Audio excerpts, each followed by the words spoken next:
ഇന്ന് നമ്മൾ പോകുന്നത് ബ്ലൂ അഗാവെ എന്ന് പറയുന്ന ചെടി കൃഷി ചെയ്യുന്ന ഒരു ഫാമിലേക്കാണ്. മെക്സിക്കോയിലെ ചില പ്രത്യേക പ്രദേശങ്ങളിൽ മാത്രമാണ് ഈ അഗാവെ ചെടികൾ വളർത്താനും അതേപോലെ തന്നെ ലോക പ്രശസ്തമായിട്ടുള്ള ടെക്കീല എന്ന് പറയുന്ന മദ്യം നിർമ്മിക്കാനുമൊക്കെയുള്ള അനുവാദമുള്ളൂ. ഒരു ചെടി വിളവെടുക്കാനായിട്ട് അവർക്ക് 6 മുതൽ 10 വർഷം വരെ കാത്തിരിക്കണം എന്നാണ് അവർ പറഞ്ഞത്. സാധാരണ തൊഴിലാളികളല്ല കേട്ടോ ഇത് വിളവെടുക്കുന്നത്. അവിടെ വിദഗ്ധരായിട്ടുള്ള ചിമദോർ എന്ന് പറയുന്ന തൊഴിലാളികളാണ് ഇത് വിളവെടുക്കുന്നത്. കോവ എന്നറിയപ്പെടുന്ന വട്ടത്തിലുള്ള മൂർച്ചയുള്ള ആയുധങ്ങൾ വെച്ചാണ് അവരത് കട്ട് ചെയ്ത് മാറ്റുന്നത്. ആ ചെടിയുടെ സൈഡുകളിലൊക്കെ നല്ല മൂർച്ചയുള്ള മുള്ളുകളുണ്ട് കേട്ടോ. ഇലയൊക്കെ അവർ വെട്ടി മാറ്റി കഴിഞ്ഞാൽ അതൊരു വലിയ കൈതച്ചക്ക പോലെയാണ് തോന്നുക. പിന്നെ അതറിയപ്പെടുന്നത് പിന്യ എന്നുള്ള പേരിലാണ്.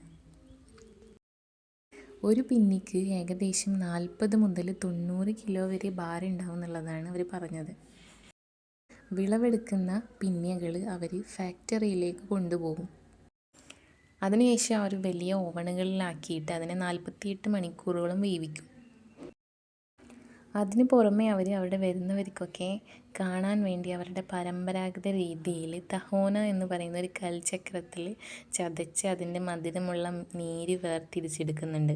അതും നമുക്കവർ കാണിച്ചു തരും.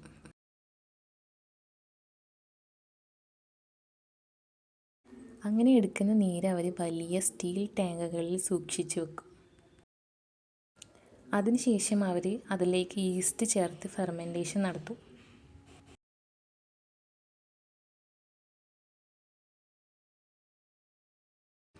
അങ്ങനെയാണ് ടെക്കീല എന്ന് പറഞ്ഞിട്ടുള്ള ആൽക്കഹോൾ നിർമ്മിക്കുന്നത്. അങ്ങനെ വർഷങ്ങളുടെ കാത്തിരിപ്പിനും കഠിനാധ്വാനത്തിനുമൊക്കെ ശേഷമാണ് ഇവരുടെ ടെക്കീല എന്ന് പറഞ്ഞിട്ടുള്ള ഈ മദ്യം വിപണികളിലേക്ക് എത്തുന്നത്.